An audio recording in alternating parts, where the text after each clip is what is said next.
वो थी कैलिफोर्निया में। तो यूएस ने कैलिफोर्निया में क्या हुआ, जेल फुल होने लग गई।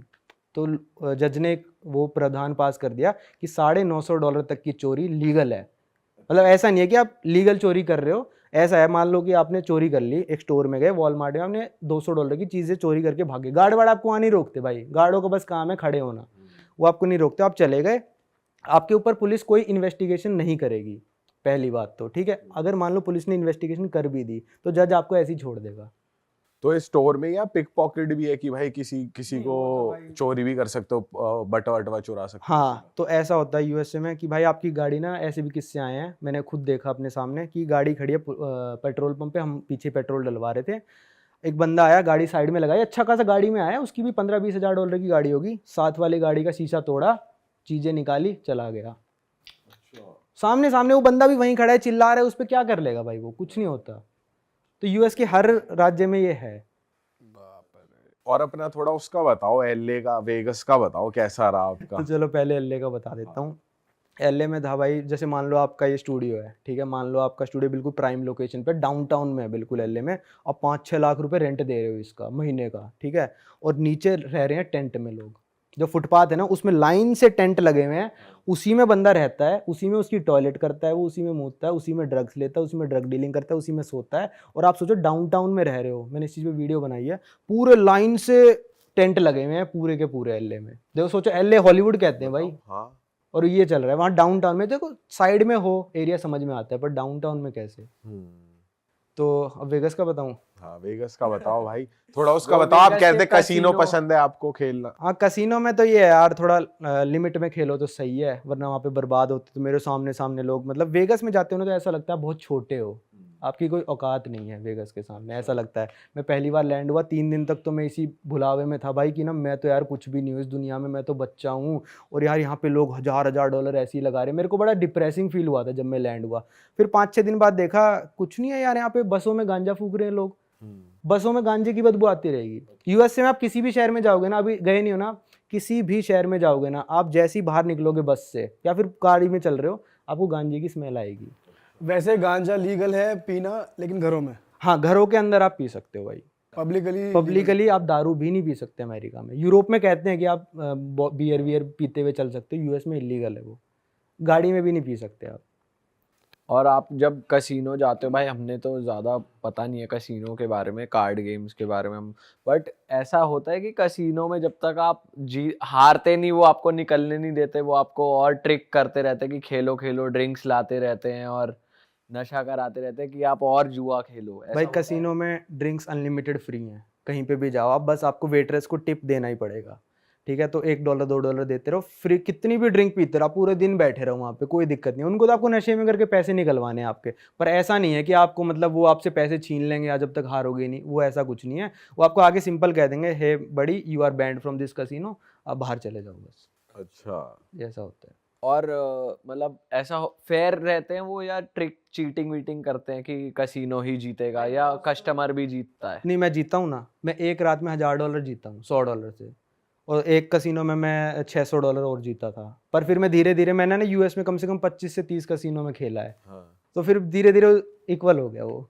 No profit no loss. यही सुना है मैंने हर इंडियन के मुंह से, यार मैं इक्वल करके तो निकल जाता हूँ और थोड़ा नीचे होगा तब तक बैठे रहते, तब तक बैठ रहता हूँ। और वहाँ की पार्टी का बताओ यार, काफी सुना है कि एलए की पार्टी बहुत बढ़िया होती है, अगर आपने कोई अटेंड करी है तो। एलए की पार्टी मैंने अटेंड नहीं करी, मैंने हेलोवीन में पार्टी करी थी वहाँ पे यूएस में। तो हेलोवीन एक त्यौहार है, मतलब जिसमें लोग भूत भूत बन के घूमते हैं, मतलब अलग अलग कोई भी कॉस्ट्यूम। तो 31 अक्टूबर को होता है हर साल, वो फिक्स है उसकी डेट। तो लोग घर के बाहर डेकोरेशन वगैरह करते हैं, पंपकिन वगैरह लगाते हैं। तो मैं उस दिन वो बन के गया था जैक स्पैरो, वो जो पायरेट्स ऑफ द कैरिबियन का है। तो उस दिन भाई बढ़िया पार्टी थी, सब लोग अपने मतलब ना, सब अपनी कॉस्ट्यूम पहन के आ रहे हैं। जो लड़कियां आ रही है वो कोई पुलिस ऑफिसर बन के आ रही है, कोई नर्स बन के आ रही है, मतलब ऐसे छोटे छोटे कपड़ों में आ रही है।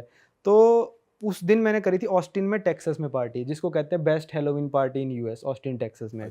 तो वहाँ पे पार्टी बड़ी गजब थी, और सब लोग बहुत ही फ्रेंडली हैं भाई। जैसे इंडिया में ना यार, जो अनजान है उससे आप इतनी लंबी बात नहीं करोगे, वहाँ पे यूएस में एक दिन मेरे साथ एक बंदा बैठा था बस में, वो मेरे से कहता ये कौन सा फ़ोन है, मैंने कहा iPhone 12 है। कहता यार मेरे पास iPhone 11 है, मैं सोच रहा हूँ नया ले लूँ। कितने का लिया तूने, क्या EMI मिल जाएगी?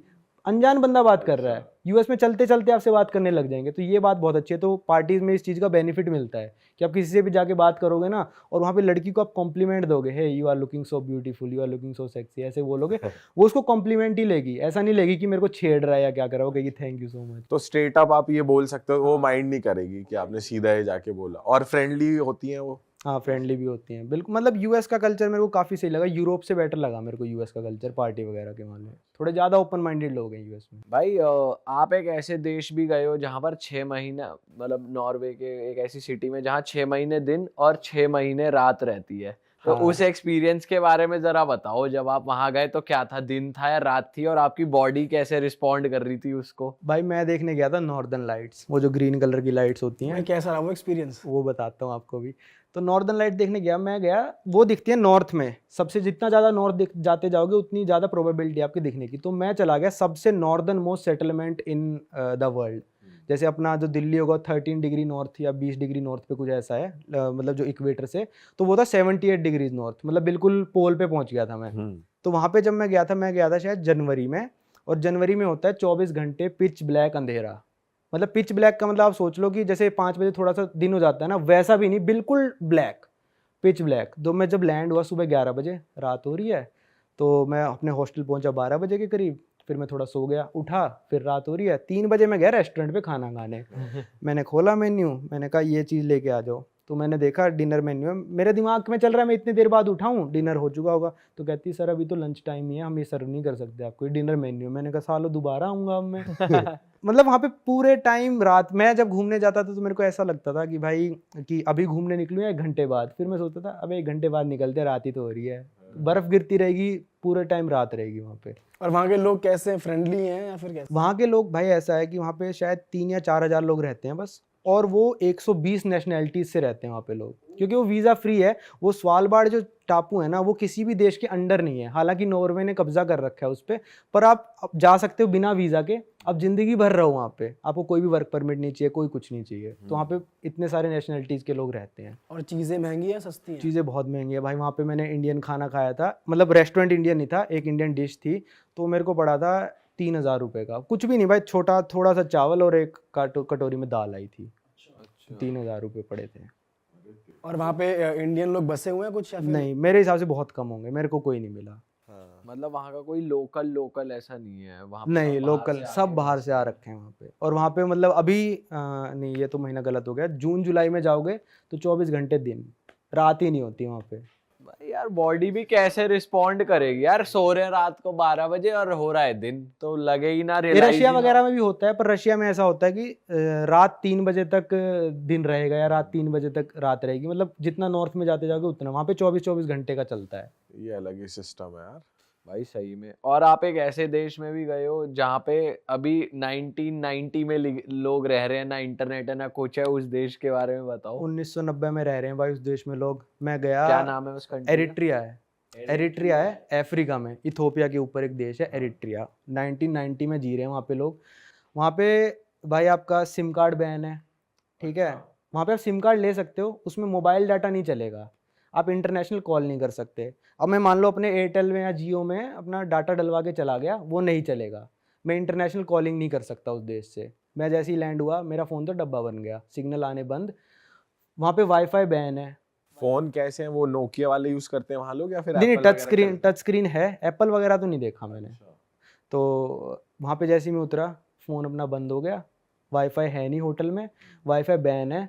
और जो वहाँ पे टीवी आते हैं, सिर्फ टीवी में 2 चैनल आते हैं जो सरकार के हैं, ठीक है। तो भाई एक दिन तो मैं जाके सोया, मैंने कहा 4 दिन टाइम पास करना है, कैसे करना है, मैं तो जाके सो गया भाई एक दिन।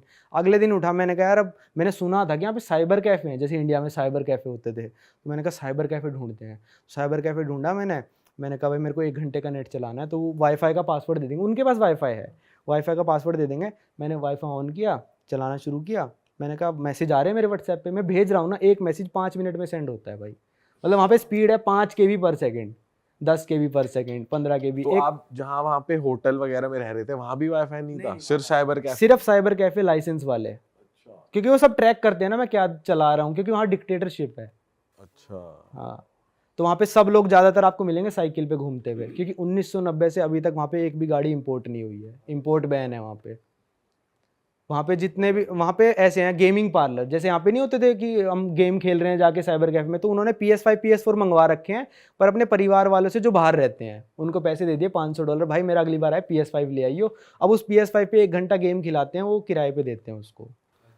ये बना रखी है सोर्स ऑफ इनकम। हाँ, ये सोर्स ऑफ इनकम है उनकी। वैसे कितना कमाते हैं वहाँ लोग, भाई आप वहाँ बता? पे महीने में $40-50। बस, अरे तेरी। वो इस उसमें जी रहे हैं, क्योंकि यार देखो बात ये है कि उन्होंने कभी यूट्यूब देखा ही नहीं ना क्या होता है। उनके परिवारजन आके बताते हैं कि भाई ऐसा ऐसा यूट्यूब है, पर वो जा ही नहीं सकते बाहर, उनका पासपोर्ट नहीं बनाती सरकार। वो जाएंगे बाहर, वापस ही नहीं आएंगे ना। अच्छा, तो जैसे आप वहाँ के लोगों के साथ आपने इंटरेक्ट किया, तो वो वहाँ पे खुश हैं इस चीज को लेके? जैसे ज्यादा भी टेक्नोलॉजी होती है तो लोग परेशान हो जाते हैं, और या तो ये होता है कि भाई हमें भी चाहिए टेक्नोलॉजी, तो वहाँ के लोग कैसे हैं बेसिकली, वहाँ की थिंकिंग कैसी है कि मेरे को तो ठीक है? खुश लगे लोग, क्योंकि यार वो ना उस चीज़ से अभी रूबरू हुए ही नहीं है, उस ज़माने में पहुँचे ही नहीं। अगर यार आपने कभी देखा ही ना हो टच स्क्रीन फ़ोन, तो आपको पता ही नहीं होगा ना। 2005-7 तक हमको भी नहीं पता था, हमारे पापा को बड़ा पता था, तो वो भी तो खुश ही रहते थे।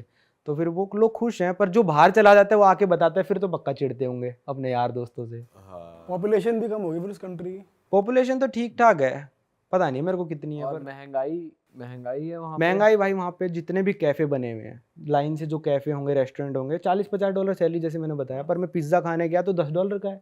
मैंने कहा नॉर्मल बंदा तो खा ही नहीं सकता।